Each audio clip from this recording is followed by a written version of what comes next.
Assalamualaikum warahmatullahi wabarakatuh. Selamat pagi. Pagi, Bu. Gimana nih kabarnya? Sehat?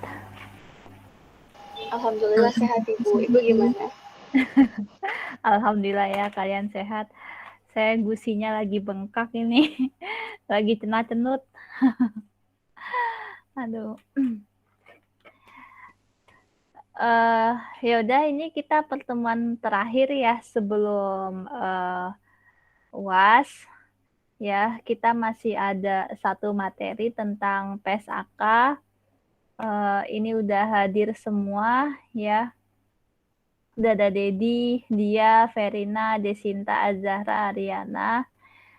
Oke, nah sekarang seperti biasa kita kuisis dulu ya. Jangan lupa absen di e-learning sampai jam 12 dan isi forum diskusi.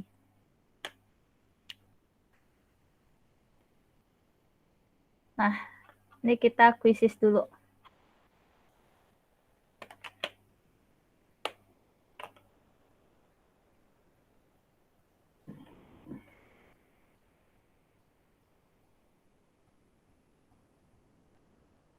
Udah pada siap UAS belum minggu depan?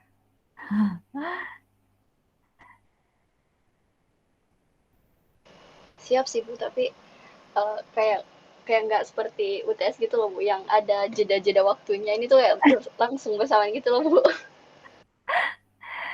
Iya, makanya. Tapi kan ujiannya online semua kan, jadi bisa apa namanya, bisa baca modul.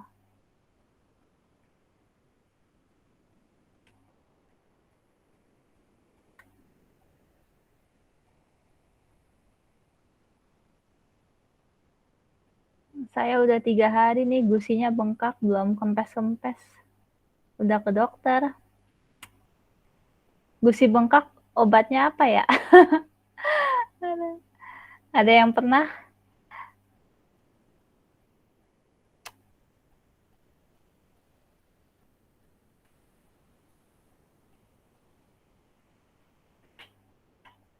Ya, baru Desinta, Verina, Azara.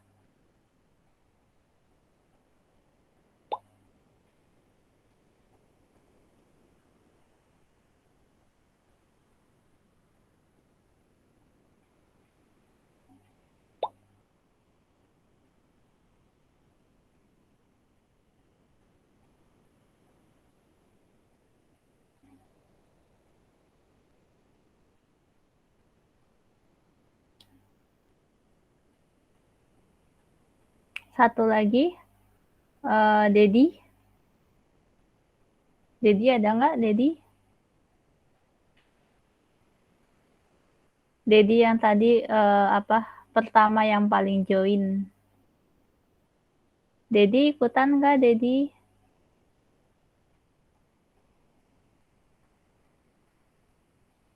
Ikutan, Bu. Oh iya, oke.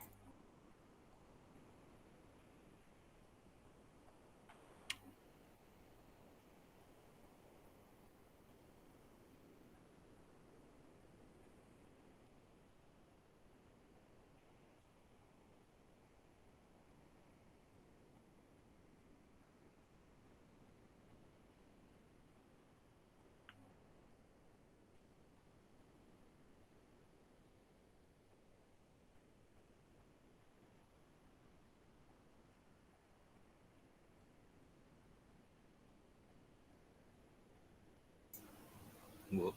Iya? Nge-lag. Oh, nge-lag. Ya udah deh. Ya, tinggal aja. Oke, kita berlima aja ya. Mulai.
Ibu, maaf. Iya? Tadi Ibu nanya ini ya Bu, obat buat itu loh Bu, sakit gusi gitu loh Bu. Iya, heeh. Yang saya tahu itu sebenarnya bukan bukan ini sih Bu, bukan benar-benar buat gusi gitu loh, tapi kayak painkiller gitu loh Bu. Apaan? Painkiller? Painkiller, jadi kayak pereda sakit doang sih Bu. Itu yang kakak saya sering pakai. Oh, bisa di WA nggak tulisannya kayak gimana? Oke Bu, oke saya WA ya Bu. Iya iya, Asam heeh. mefenamat sih Bu. Oh, saya dikasihnya amoxicillin sama obat nyeri. Iya, obat ini asam mefenamat ini Bu, kayak obat nyeri gitu loh Bu. Jadi kayak pereda nyeri gitu loh Bu. Oh, boleh deh Desinta. Tapi itu Oke, cocok ya? cocok Bu. Jadi setelah Berapa minum kali itu pakai? eh pagi dan malam sih Bu. Oh, cuma sehari 2 kali? Iya Bu. Oh, maksudnya, berapa hari itu bisa sembuh? Itu sih Bu secepatnya ya Bu. Kalau kakak saya sih biasanya 2 hari udah sembuh. Serius? Iya Bu. Jadi maksudnya Oh, bukan sembuh gitu, tapi kayak udah nggak iya, sakit gitu loh Bu. maksudnya udah berkurang lah, Iya gitu. Bu. Oh, iya saya udah dari hari Minggu ini, Minggu, Senin, Selasa, ini udah mau Rabu. Waduh masih cenut-cenut banget. Berarti Ibu juga kurang vitamin C nih Bu. Oh, iya kayaknya ya kurang buah Iya ya? Bu. Perlu konsumsi jeruk yang banyak nih Bu. Oh gitu? Enggak, masalahnya kalau jeruk tuh asem. Karena asamnya itu bisa ini loh Bu. Asamnya itu kan vitamin C ya Bu. Jadi bisa Oh, lebih bisa sembuhnya itu bisa lebih cepat gitu loh Bu. soalnya saya kan punya asam lambung, jadi nggak pernah yang makan asam-asam gitu. Iya, jadi kayak komplikasi gitu ya Bu. Oh, nah sekarang asam lambungnya udah enak nih karena udah apa, eee, beberapa bulan udah nggak makan asem kan, tapi tenggorokan emang nggak enak banget ini.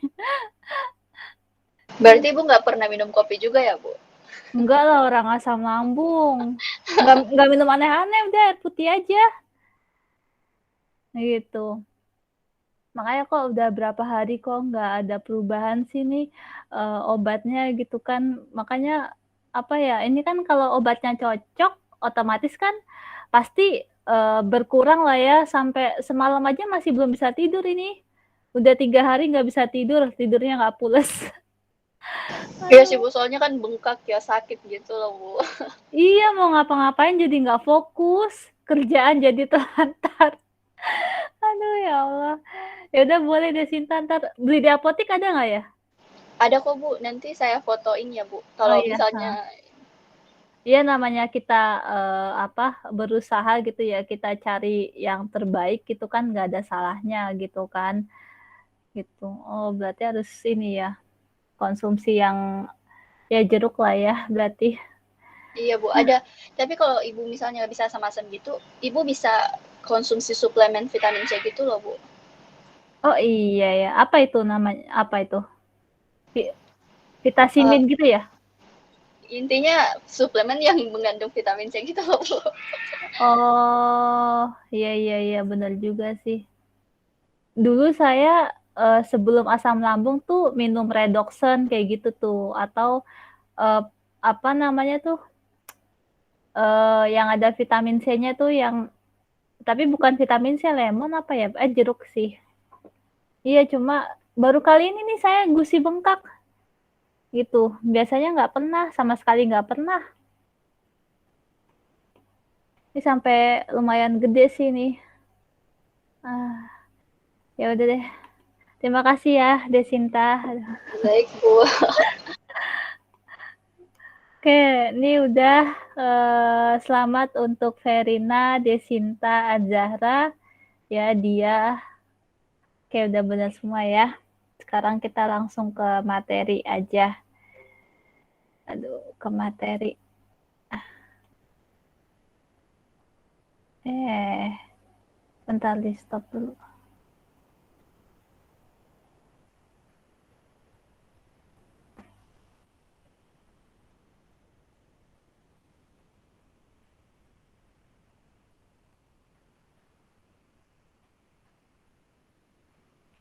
Oke nih, kita masuk ke materi terakhir sebelum UAS tentang PSAK, pernyataan standar akuntansi keuangan.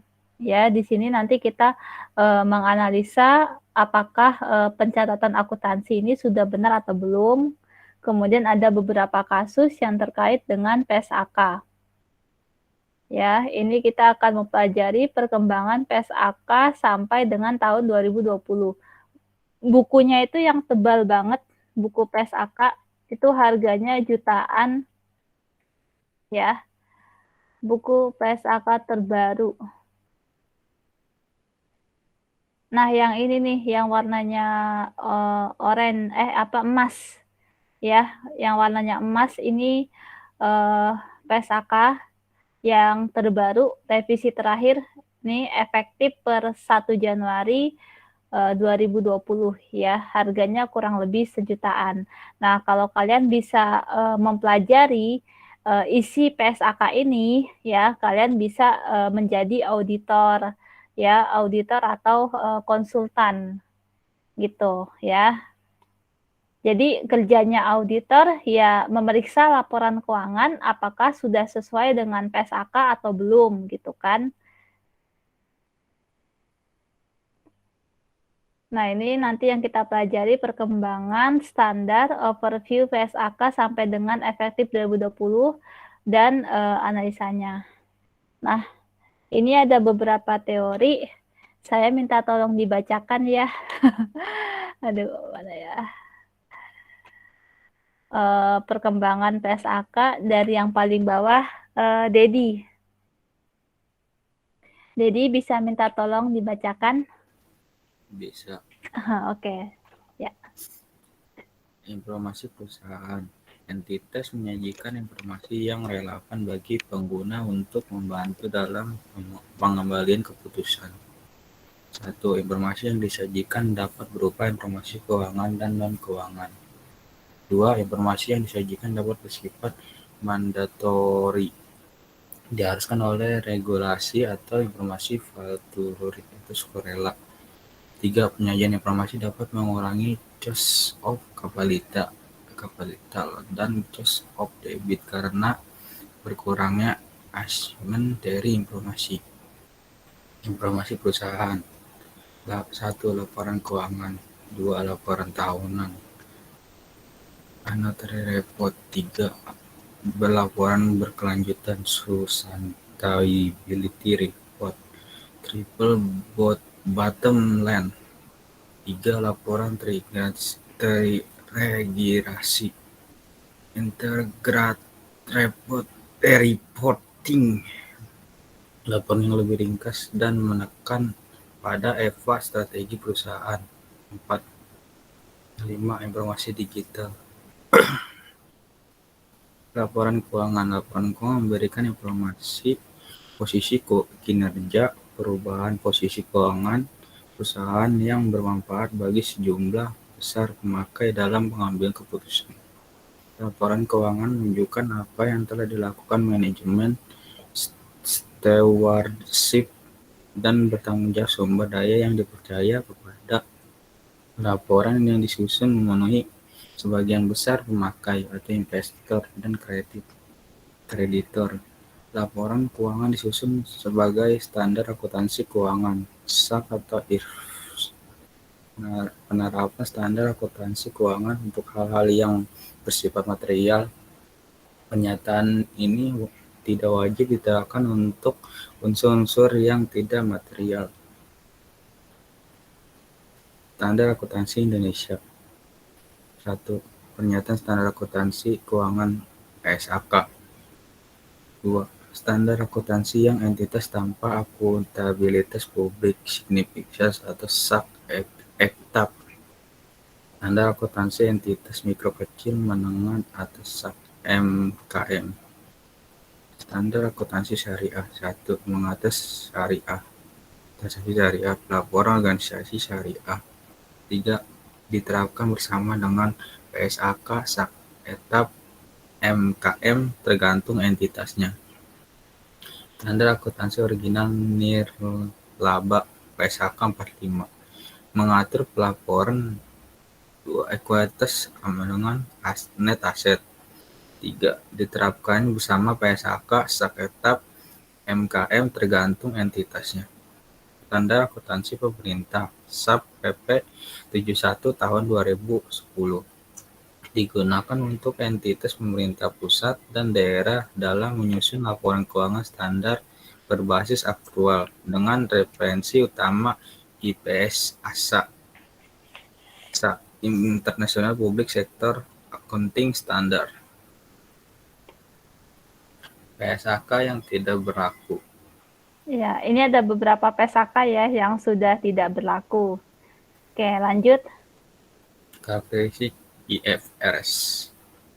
IFRS menggunakan prinsip basic. Lebih menekankan pada interferensi dan aplikasi atas standar sehingga harus berfokus pada spirit penerapan tersebut. 2. Standar membutuhkan penilaian atas substansi transaksi dan evaluasi presentasi akuntansi mencerminkan realitas ekonomi. 3. Membutuhkan profesi jaga pada penerapan standar akuntansi. 4. Menggunakan fairly value dalam penilaian jika ada nilai pasar aktif yang harus menggunakan penilaian sendiri atau kompeten atau menggunakan jasa penilaian. 5. Mengharuskan pengungkapan atau disclosure yang lebih banyak baik kualitatif maupun kualitatif. IFRS secara dinamis berubah mengikuti perkembangan lingkungan bisnis dan kebutuhan informasi pada pengguna. Konsekuensinya, PSAK dinamis berubah mengikuti IFRS. Standar akuntansi.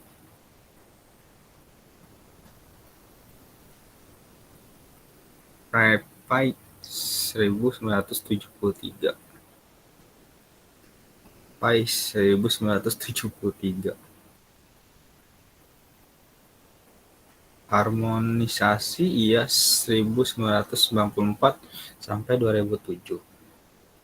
Konferensi IFRS sampai 2010. Update PSAK sampai 2014. Update PSAK sampai 2017. Oke, terima kasih banyak ya, Dedi. Oke, selanjutnya Ariana minta tolong dibacakan nih 6 slide. Baik, Bu. Perubahan PSAK. PSAK baru. PSAK yang terkait dengan pengaturan baru misal PSAK 69, PSAK 70. PSAK yang merubah pengaturan lama namun berbeda sangat substansi misalnya PSAK 72, pendapatan dari kontrak pelanggan menggantikan PSAK 23, pendapatan sewa dan PSAK 73. Sewa menggantikan PSAK 30 sewa. PSAK revisi. Perubahan PSAK pada pengukuran, penyajian atau pengungkapan signifikan. PSAK 24 atau revisi 2015, gain loss aktuaria atau POSNI. PSAK amandemen, perubahan pengaturan atau klarifikasi pengaturan. PSAK 16 atau amandemen 2016, PSAK 46 atau amandemen 2016. PSAK penyesuaian merupakan kumpulan amandemen dengan ruang lingkup sempit atau mikroskop yang hanya bersifat mengklarifikasi sehingga tidak terdapat usulan prinsip baru ataupun perubahan signifikan dari prinsip-prinsip yang telah ada. Dampak dari perubahan PSAK lain. Pengaturan PSAK. PSAK terkait pelaporan. PSAK 1 penyajian laporan keuangan, PSAK 2 laporan arus kas, PSAK 3 laporan interim, PSAK 4 laporan keuangan tersendiri, PSAK 65 konsolidasi. PSAK terkait pengaturan transaksi dan konsep. PSAK 22 penggabungan usaha, PSAK 8 peristiwa setelah tanggal neraca, PSAK 68 nilai wajar, PSAK 66 pengaturan bersama, PSAK 73 sewa, PSAK 38 restrukturisasi entitas pengendali, PSAK 63 hiperinflasi, PSAK 61 akuntansi hibah pemerintah. Pengaturan komponen Laporan keuangan. PSAK 13 properti investasi, PSAK 14 persediaan, PSAK 16 aset tetap, PSAK 19 aset tak berwujud, PSAK 24 timbalan kerja, PSAK 57 kontingensi, PSAK 55 60 71 instrumen keuangan, PSK 69 agrikultur, PSAK 15 investasi asosiasi dan ventura bersama, PSAK 72 pendapatan dari kontrak pelanggan, PSAK 53 imbalan berbasis saham, PSAK 64 evaluasi dan eksplorasi sumber daya mineral. PSAK efektif tahun 2015. Yang pertama, PSAK 65 laporan keuangan konsolidasi, PSAK 66 pengaturan bersama, PSAK 67 pengungkapan kepentingan dalam entitas lain, PSAK 68 pengukuran nilai wajar, ISAK 27 pengalihan aset dari pelanggan, ISAK 28 pengakhiran liabilitas keuangan dan instrumen ekuitas, ISAK 29 biaya pengupasan lapisan tanah tahap produksi pada pertambangan terbuka, PSAK 1 penyajian laporan keuangan, PSAK 24 imbalan kerja, PSAK 4 laporan keuangan tersendiri, PSAK 15 investasi pada entitas asosiasi dan ventura bersama, PSAK 50 instrumen keuangan penyajian, PSAK 48 penurunan nilai aset, PSAK 55 instrumen keuangan pengakuan dan pengukuran, PSAK 60 instrumen keuangan pengungkapan, PSAK 46 pajak penghasilan. PSAK revisi tahun 2016. Yang pertama, amandemen PSAK 4, laporan keuangan tersendiri tentang metode ekuitas dalam laporan keuangan tersendiri. Yang kedua, amandemen PSAK 15, investasi pada entitas asosiasi dan ventura bersama tentang entitas investasi, yaitu penerapan pengecualian konsolidasi. Yang ketiga, amandemen PSAK 16, aset tetap tentang klarifikasi metode yang diterima untuk penyusutan dan amortisasi. Yang keempat, amandemen PSAK 19, aset tak berwujud tentang klarifikasi metode yang diterima untuk penyusutan dan amortisasi. Yang kelima, amandemen PSAK 24, imbalan kerja tentang program imbalan pasti, yaitu iuran pekerja. Yang keenam, amandemen PSAK 65, laporan keuangan konsolidasian tentang entitas investasi, penerapan pengecualian konsolidasi. Yang ketujuh, amandemen PSAK 66, pengaturan bersama tentang akuntansi akuisisi kepentingan dalam operasi bersama. Yang kedelapan, amandemen PSAK 67, pengungkapan kepentingan dalam entitas lain tentang entitas investasi, penerapan pengecualian konsolidasi. Yang ke-9, ISAK 30, pungutan. Yang ke-10, kerangka konseptual pelaporan keuangan atau KKPK. Yang ke-11, Ini ke-11. ISAK 30, yaitu pungutan. Yang ke-12, kerangka konseptual pelaporan keuangan atau KKPK. Ini yang 15-16 ini udah ada ya sebenarnya di 9-10. Berarti ini ke double ini. Ya, ini ntar diperbaiki. Oke, lanjut lagi. Siapa ya? Udah. Terima kasih ya, Riana. Sama-sama, Bu.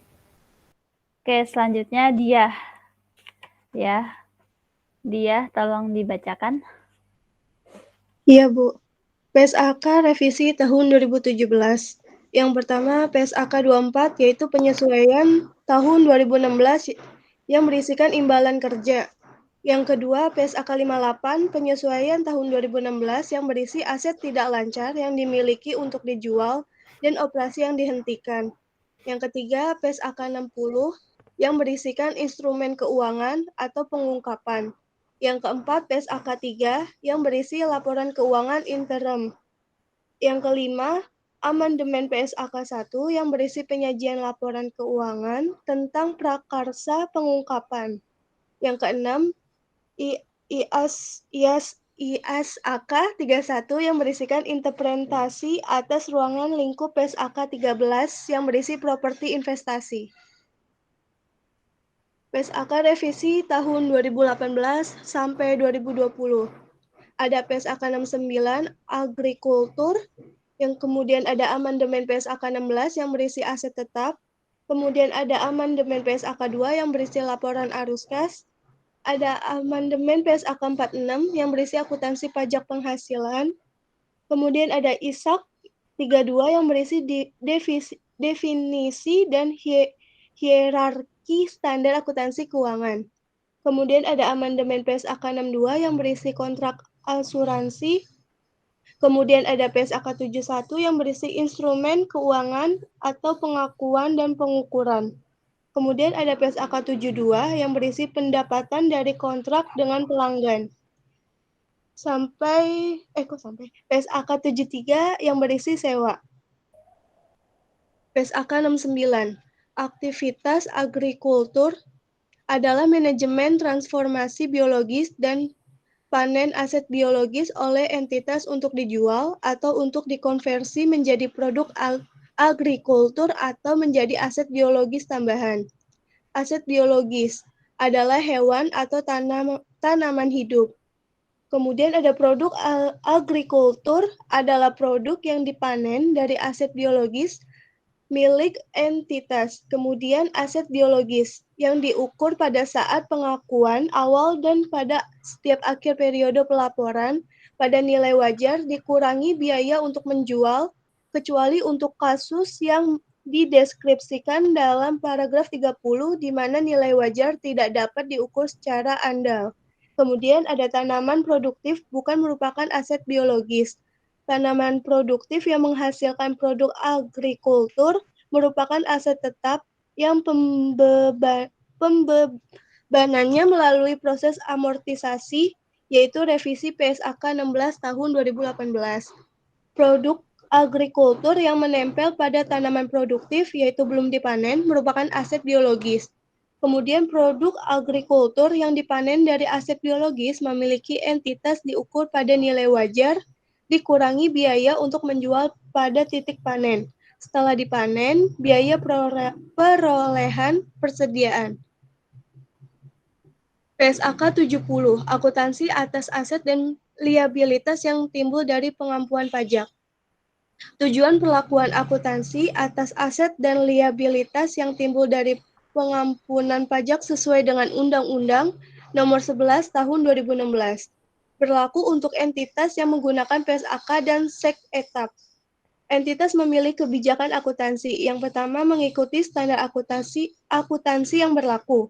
PSAK 25, kebijakan akuntansi, perubahan kebijakan akuntansi, estimasi dan kesalahan, bab 9.3 SAK etap, koreksi atas saldo laba dan penyajian kembali atau restatement. Kemudian ada mengikuti ketentuan khusus dalam PSAK 70, mengakui aset dan liabilitas sebesar jumlah aset yang dilaporkan dalam surat keterangan pengampuan pajak. Ringkasan perubahan PSAK 71 instrumen keuangan. Menggantikan PSAK 55, efektif 1 Januari tahun 2020. Adopsi IFRS 9 dikeluarkan Juli 2014, efektif 1 Januari tahun 2018 boleh diterapkan lebih dahulu. Klasifikasi dan pengukuran untuk instrumen keuangan. Yang pertama ada klasifikasi amortized cost dan fair value. Kemudian ada amortized cost jika memenuhi tes bisnis model atau tujuan entitas untuk memperoleh arus kas yang diperjanjikan dan arus kas dari pembayaran pokok dan bunga atas pokok. Kemudian ada perubahan klasifikasi, boleh jika terjadi perubahan bisnis model. Menggunakan metode expect loss dalam perhitungan penurunan nilai aset keuangan, memperbaiki model akuntansi lindung nilai. PSAK 71 instrumen keuangan, yaitu ada perubahan format mengikuti IFRS. Bab 1 ada tujuan, bab 2 ada ruang lingkup, bab 3 ada pengakuan dan penghentian pengakuan, bab 4 ada klasifikasi, bab 5 ada pengukuran, bab 6 ada akuntansi lindung nilai, dan tanggal efektif dan ketentuan transisi. Tanggal efektif 1 Januari tahun 2020. Perbedaan dengan IAS, Akuan amandemen IFRS 3 Business Combination IFRS 15 Revenue from Contract with Customer IFRS 16 leases tidak dilakukan karena belum diadopsi. Kemudian ada ketentuan transisi. Oke, terima kasih banyak ya Dia. Sama-sama Ibu. Oke, selanjutnya Az-Zahra. PSAK 72 pendapatan dari kontrak pelanggan. PSAK 72 merupakan adopsi atas IFRS 15 Revenue from Contract with Customer efektif tahun 2018, kecuali 1. Item terkait IFRS 16 Leases, karena belum diadopsi hak pengguna aset. 2. Tanggal efektif dan penarikan standar yang telah ada. Standar ini bersifat principle based. Standar komprehensif karena mengatur semua jenis pendapatan yang terkait dengan kontrak pelanggan sehingga menghilangkan standar yang lain. PSAK yang digantikan. PSAK 23 berisi pendapatan, PSAK 34 kontrak konstruksi, ISAK 10 program loyalitas pelanggan, ISAK 21 perjanjian konstruksi real estate, PSAK 27 pengalihan aset dari pelanggan, PSAK 44 akuntansi aktivitas pengembangan real estate. PSAK 72 pendahuluan, tujuan dan ruang lingkup, pengakuan, identik kontrak, kombinasi kontrak, modifikasi kontrak, identifikasi dan penyelesaian kewajiban. Pengukuran, menentukan, mengalokasikan harga transaksi dan perubahan. Biaya kontrak, biaya inkremental, pemenuhan kontrak, amortisasi, dan penurunan nilai. Penyajian dan pengungkapan. PSAK 72 tahap dalam pengakuan. 1. Mengidentifikasi kontrak dengan pelanggan. 2. Mengidentifikasi kewajiban pelaksanaan. 3. Menentukan harga transaksi. 4. Mengalokasikan harga transaksi terhadap kewajiban pelaksanaan. 5. Mengakui pendapatan ketika atau pada saat entitas telah menyelesaikan kewajiban pelaksanaan. PSAK 73 sewa. Efektif 1 Januari 2020 boleh diterapkan lebih dulu. Dikeluarkan Juli 2015. Sewa yang lebih dari 1 tahun diakui sebagai aset dan liabilitas. Aset atau right of use asset atau aset hak guna, yaitu nilai kini dari pembayaran sewa disajikan sebagai line tersendiri dalam posisi keuangan. Tambahan pengungkapan dalam posisi keuangan dan laporan laba rugi komprehensif. DEISAK 35. Penyajian laporan keuangan entitas berorientasi non-laba disusun dengan memperhatikan persyaratan, struktur laporan, dan persyaratan minimal yang diatur PSAK 1 paragraf 9. Entitas berorientasi non-laba dapat membuat penyesuaian deskripsi yang digunakan untuk beberapa pos dalam laporan keuangan. Misalnya pembatasan sumber daya pada paragraf 10. Entitas berorientasi non-laba dapat membuat penyesuaian deskripsi yang digunakan atas laporan keuangan. Misalnya judul laporan perubahan aset neto untuk mencerminkan fungsi yang lebih sesuai dengan isi laporan keuangan. Paragraf 11. Entitas berorientasi non-laba tetap mempertimbangkan seluruh fakta dan keadaan dalam penyajian laporan keuangan, termasuk catatan atas laporan keuangan, sehingga tidak mempengaruhi kualitas informasi yang disajikan dalam laporan keuangan. DE PSAK 74 kontrak asuransi. Adopsi dari IFRS 17 Insurance kontrak efektif per 1 Januari 2021 diusulkan efektif per 1 Januari 2022 dengan opsi penerapan dini diperkenankan. Menggantikan PSAK 62 berisi kontrak asuransi diterapkan untuk kontrak asuransi, kontrak reasuransi milikan, dan kontrak investasi dengan fitur partisipasi diskresioner. DE PSAK 74 berisi kontrak asuransi mensyaratkan 1. Entitas mengidentifikasi portofolio kontrak asuransi sebagai kontrak yang memiliki resiko serupa dan dikelola bersama. 2. Entitas bagi portofolio kontrak asuransi minimal menjadi kelompok. 1. Kontrak yang merugi pada saat pengakuan awal. 2. Kelompok kontrak yang pada saat pengakuan awal tidak memiliki kemungkinan merugi, dan kelompok kontrak tersisa. Selanjutnya, pendapatan dalam pengukuran.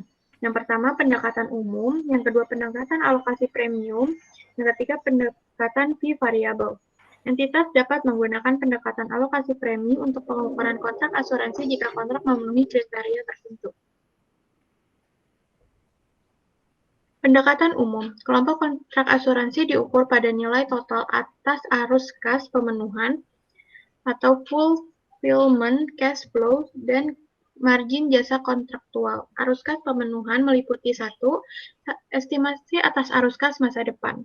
2. Penyesuaian untuk merefleksikan nilai waktu atas uang dan risiko keuangan terkait arus kas masa depan.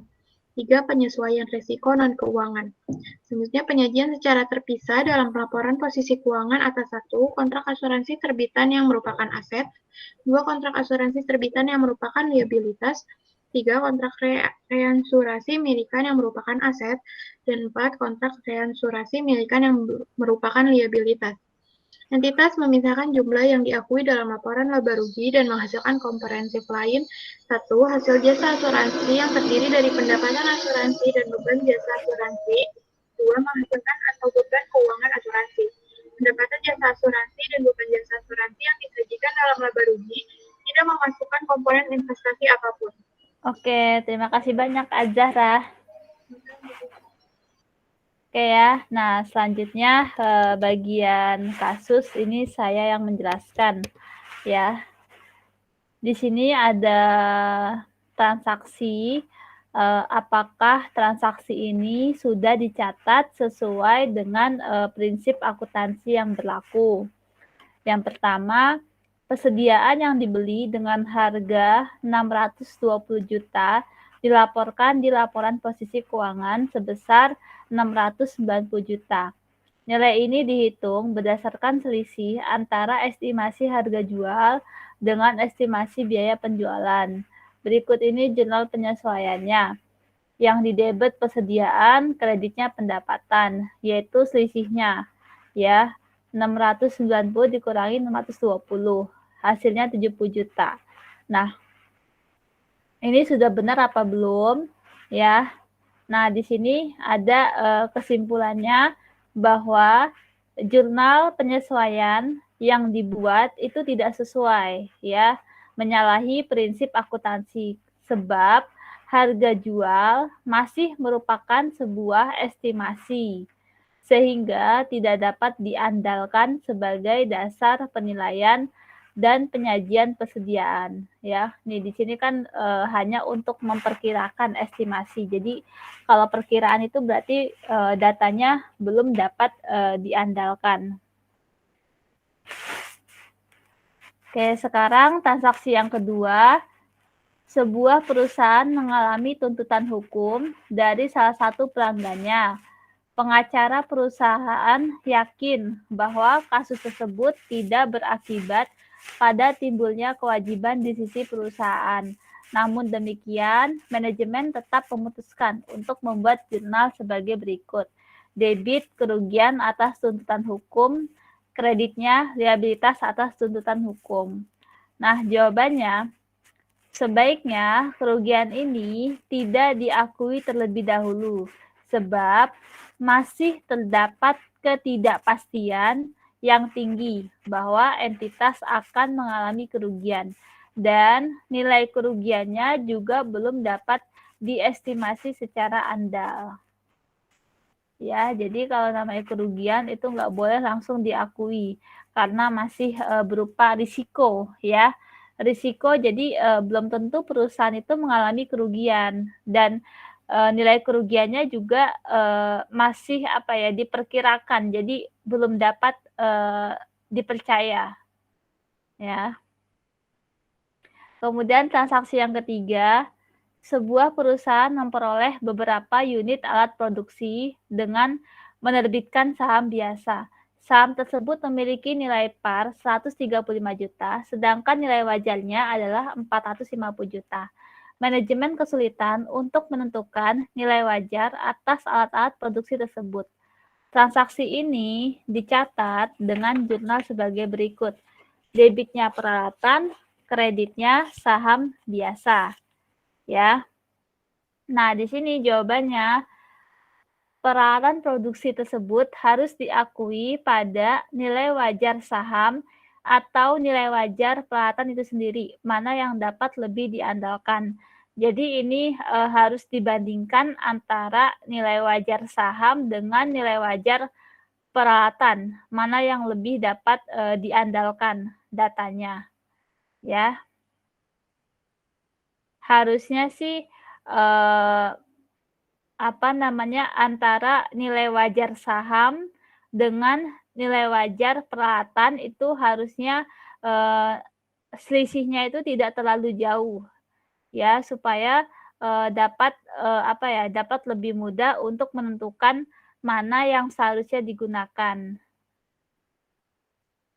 Selanjutnya transaksi yang keempat, sebuah perusahaan menjual peralatan seharga 285 juta dan memperoleh keuntungan sebesar 69 juta. Manajemen meyakini bahwa perusahaan akan membeli peralatan baru dalam waktu dekat. Oleh karena itu, keuntungan ini ditunda pengakuannya dan diamortisasi selama masa manfaat peralatan yang baru dibeli. Jawabannya, keuntungan harus langsung diakui pada saat transaksi penjualan peralatan. Ya, jadi kalau rugi itu boleh ditunda, tapi kalau yang namanya untung itu harus segera diakui pada saat transaksi penjualan itu dilakukan. Selanjutnya, contoh yang kelima, di tahun 2020 perusahaan menerima pesanan senilai 61.500.000. Pesanan tersebut akan dikirimkan pada tanggal 10 Januari 2021. Jadi bulan berikutnya. Berikut ini adalah jurnal yang dibuat di tahun 2020. Piutang dagang di debit, kreditnya penjualan, ya. Nah, di sini jawabannya penjualan dan piutang dagang harus diakui pada saat pesanan sudah dikirimkan, yaitu di tahun 2021. Ya, jadi ini salah nih, ya. Jadi barang belum dikirim, ya, atau barang belum diterima, ya, tapi udah melakukan pencatatan di tahun itu, ya. Jadi harus melakukan pencatatan ketika barang itu sudah dikirim, ya, sesuai tanggalnya yaitu 10 Januari 2021. Nah, ini seperti ini kerjanya auditor, ya. Kerjanya auditor memeriksa laporan keuangan atas setiap transaksi yang telah dilakukan oleh perusahaan. Ini pencatatannya sudah benar apa belum? Sudah sesuai dengan PSAK atau belum? Ya. Dan nanti harus diberikan solusinya juga. Solusinya harus seperti apa? Oke, selanjutnya kita ke contoh kasus goodwill. Goodwill ini aset tidak berwujud, ya, aset tidak berwujud. PT ABC mengakuisisi 60.000 lembar saham biasa non-publik, setara 75% kepemilikan dari PT XYZ secara tunai senilai 360.000.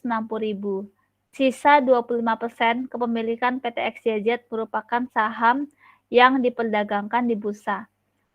Pada tanggal akuisisi, saham PT XYZ diperdagangkan di bursa dengan harga Rp5 per lembar saham.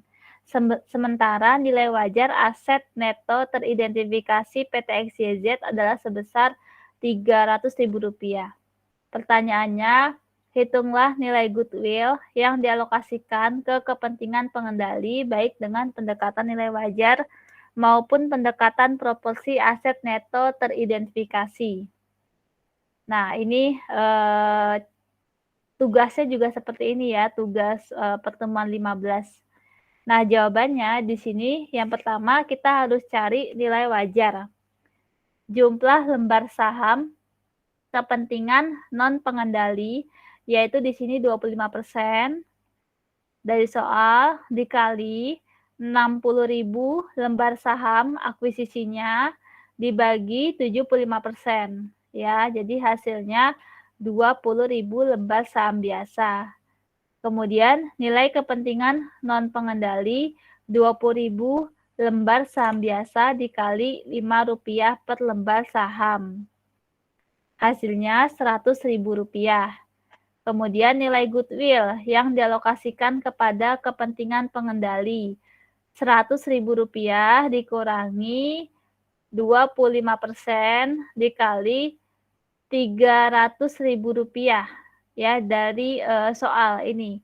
Nilai wajar aset neto teridentifikasi sebesar Rp300.000 ya, jadi hasilnya Rp25.000. Ini untuk nilai wajar. Kemudian untuk proporsi aset neto teridentifikasi yaitu nilai kepentingan non pengendali ya 25% dikali Rp300.000 nilai wajar aset neto teridentifikasi. Hasilnya Rp75.000. Kemudian nilai goodwill yang dialokasikan kepada kepentingan pengendali 75.000 hasil yang sebelumnya dikurangi 300.000 dari soal dikali 25%. Hasilnya 0 ya. Nah, kemudian nilai goodwill. Nilai goodwill yang dialokasikan kepada kepentingan pengendali yaitu nih PT ABC mengakuisisi lembar saham biasa dari PT XYZ secara tunai senilai 360.000 dari soal dikurangi 75% dikali Rp300.000 nilai wajar aset neto teridentifikasi. Hasilnya Rp135.000. Nah, total nilai goodwill yang diakui kepentingan pengendali dengan pendekatan yang pertama nilai wajar. Jadi ini 135.000 ditambah 25.000 ya. Ini saya udah kasih tandanya, warnanya berbeda. Ya, jadi totalnya 160.000. Kemudian ada proporsi aset neto teridentifikasi 135.000 ditambah 0. Hasilnya 135.000. Jadi lebih besar menggunakan nilai wajar ya. Jadi lebih relevan lah ya, lebih relevan menggunakan nilai wajar, lebih akurat, lebih dapat diandalkan. Oke, selanjutnya contoh kasus yang terakhir yaitu mengenai aset tetap. Ini udah kita pelajari di UTS kalau nggak salah ya. Contoh kasus aset tetap. Pada tanggal 1 Januari 2020, PT ABC membeli mesin pemotong kayu seharga Rp100 juta. Mesin ini akan digunakan selama 5 tahun masa manfaatnya dan kemudian akan dilepas tanpa nilai sisa. Mata pisau pada mesin ini memiliki kapasitas operasional selama 1.000 jam tanpa nilai sisa. Apabila kapasitas mesin telah terpakai, maka mata pisau harus diganti dengan estimasi biaya sebesar Rp20 juta. PT ABC telah memberikan indikasi bahwa mereka akan menggunakan mesin ini secara maksimal. Pada tanggal 31 Desember 2021, PT ABC membutuhkan pergantian mata pisau baru dengan harga Rp16 juta. Mata pisau yang lama telah digunakan selama 400 jam di tahun 2020 dan 400 jam di tahun 2021. Pertanyaannya yang pertama, bagaimana aset tetap tersebut disusutkan? Yang kedua, berapa beban penyusutan terkait aset tetap tersebut untuk tahun 2020? Dan yang terakhir, buatlah jurnal untuk penggantian mata pisau. Cara menjawabnya yaitu yang pertama, bagaimana aset tetap tersebut disusutkan, yaitu pencatatan dan depresiasi dilakukan secara terpisah, ya harus dipisah antara mesin pemotong dan mata pisaunya, ya antara mesin pemotong dan mata pisau yang akan digunakan di mesin pemotong tersebut. Nilai sisa dari mata pisau yang lama akan dihapuskan dan nilai perolehan mata pisau baru akan dicatat. Untuk depresiasinya, karena mata pisau yang lama hanya digunakan selama 800 jam, ya. Maka untuk mata pisau sebentar ya, saya terima paket dulu bentar.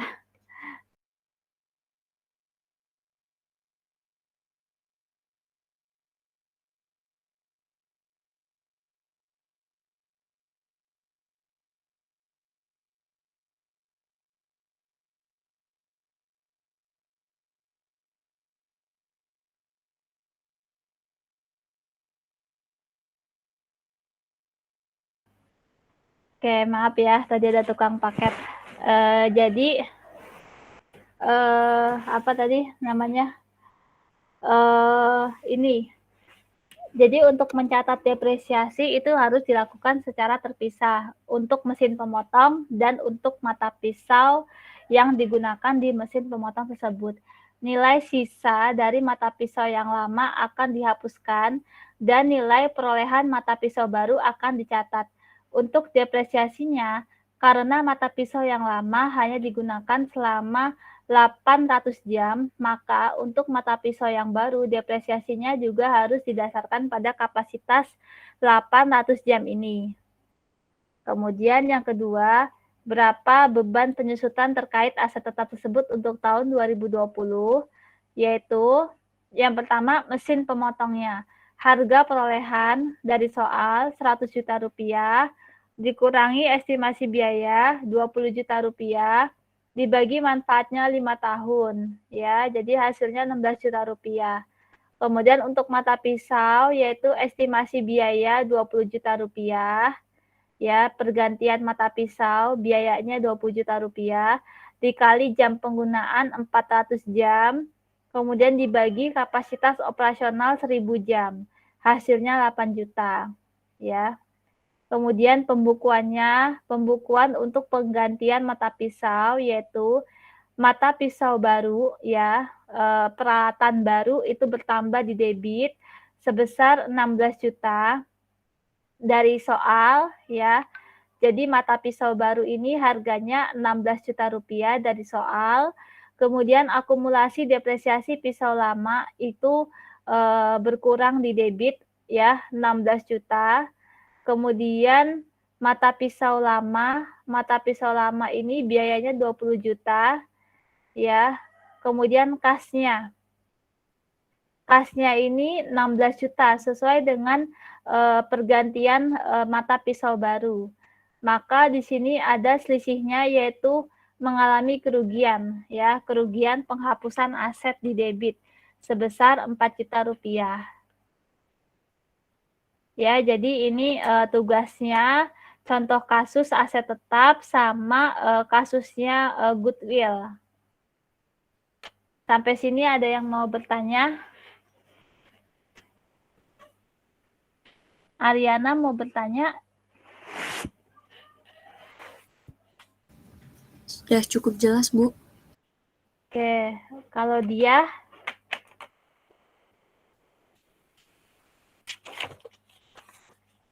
Azahra atau Dedi? Sudah cukup jelas, Bu. Oke ya.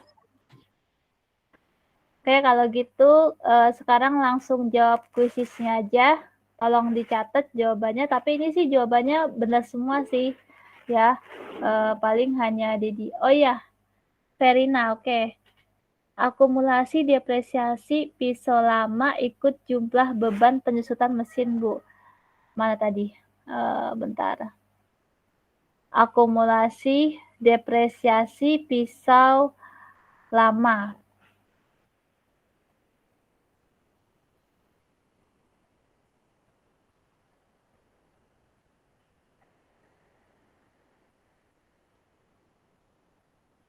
Iya, Verina.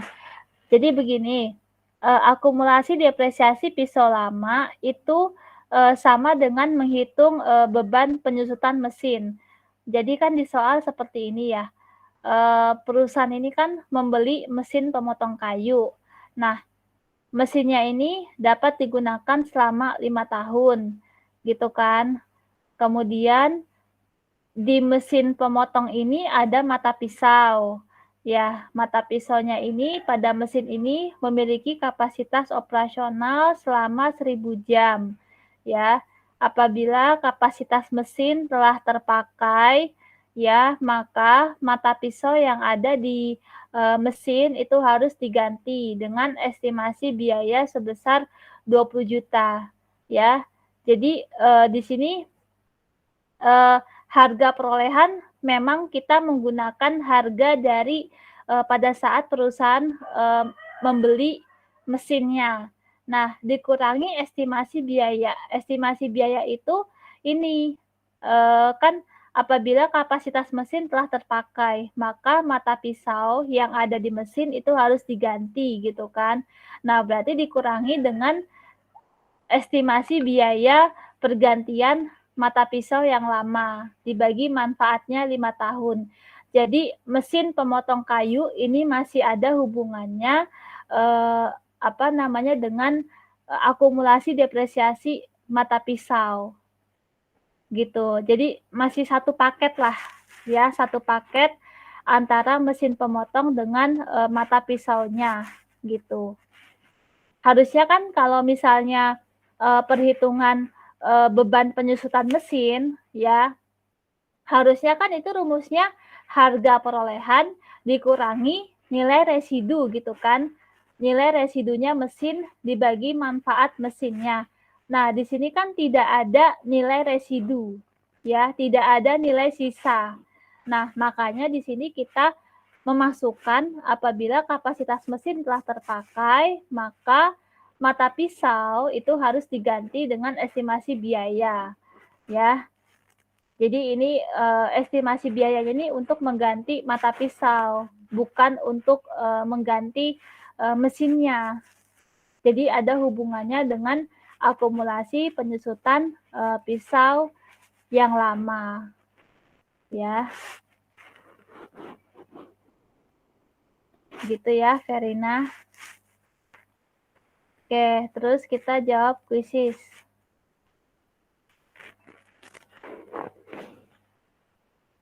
Ini tolong dicatat siapa ya? Tadi yang jawabannya kurang si Dedi ya, tolong dicatat jawabannya supaya dapat nilai bagus. Pertanyaan pertama, informasi yang disajikan dapat berupa informasi keuangan dan non-keuangan. Yang kedua, informasi yang disajikan dapat bersifat mandatory dan voluntary, jadi wajib dan sukarela. Ya. Kemudian yang ketiga, penyajian informasi dapat mengurangi cost of capital dan cost of debt, ya, biaya utang dan biaya modal. Kemudian yang keempat, penyajian informasi dapat mengurangi cost of capital dan cost of debt karena berkurangnya asimetri informasi. Kemudian yang kelima, IFRS menggunakan principle base. Ya, kalau dulu menggunakan standard rules. Kalau sekarang sudah principle IFRS. Kalau dulu yang standard rule itu GAAP, ya, Generally Accepted Accounting Principle. Kemudian sejak tahun 2012 sampai dengan sekarang, Indonesia sudah menganut PSAK berbasis IFRS, konvergensi, ya. Kemudian pertanyaan ke-6, IFRS menggunakan nilai wajar dalam penilaian, ya. Makanya nilai wajar itu sama aja nilai yang ada di pasar. Jadi supaya lebih relevan, mencerminkan kondisi barang yang sesungguhnya gitu. Yang ketujuh, IFRS mengharuskan disclosure, ya, pengungkapan yang lebih banyak. Kemudian yang ke berapa nih? Oh, yang ke-8, IFRS membutuhkan professional judgment pada penerapan standar akuntansi. Penilaian profesional, ya, itu IFRS. Yang ke-9, standar IFRS membutuhkan penilaian atas substansi, transaksi, dan evaluasi presentasi akuntansi mencerminkan realitas ekonomi. Kemudian yang terakhir, IFRS secara dinamis, ya. Dinamis ikut berubah mengikuti perkembangan lingkungan bisnis. Oke, jawabannya udah banyak yang benar ya. Sekarang yang belum absen, sudah absen semua? Apa belum? Oke, alhamdulillah sudah absen semua. Oke, ada pertanyaan nggak? Dedi, ada pertanyaan nggak, Dedi? Nggak ada, Bu. Oke. Untuk kisi-kisi UAS, nanti saya kirim di grup WA, ya. Jadi, pokoknya yang sudah kita pelajari, ya, dari setelah UTS, pertemuan ke-9, ya, sampai pertemuan 15, pokoknya belajar yang ada di PowerPoint. Nanti saya kasih di grup, ya, gitu. Kalau nggak ada pertanyaan, open kamera, kita foto dulu. Sebentar.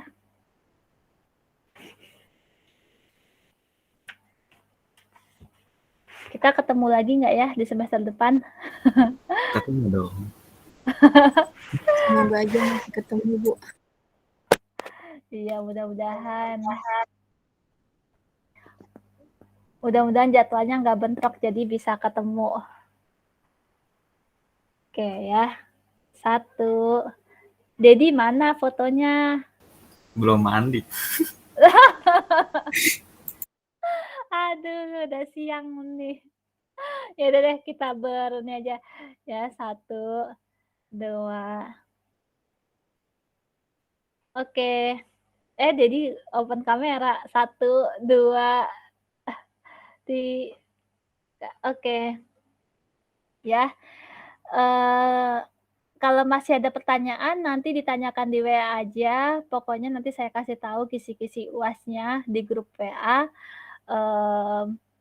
Apalagi ya, terus jangan lupa masih ada tugas sesi 15. Kalau bisa minggu ini selesai, karena minggu depan kan kalian udah UAS gitu kan. Kita UAS-nya hari Rabu tanggal 2 Februari setelah Imlek, ya.